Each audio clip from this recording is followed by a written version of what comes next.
আমরা কিছু কিছু ঘরের বউরা আমাদের স্বামীর ভালো করতে গিয়ে অজান্তে তারই খারাপ করে বসি।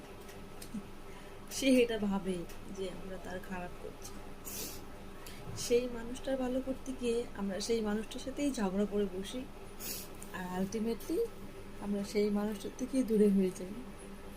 সেই ব্যক্তিটা কখনোই বোঝে না যে আমরা তার ভালোর জন্য অন্য সবার সাথে লড়াই করে তার কাছে আশ্রয় খুঁজি।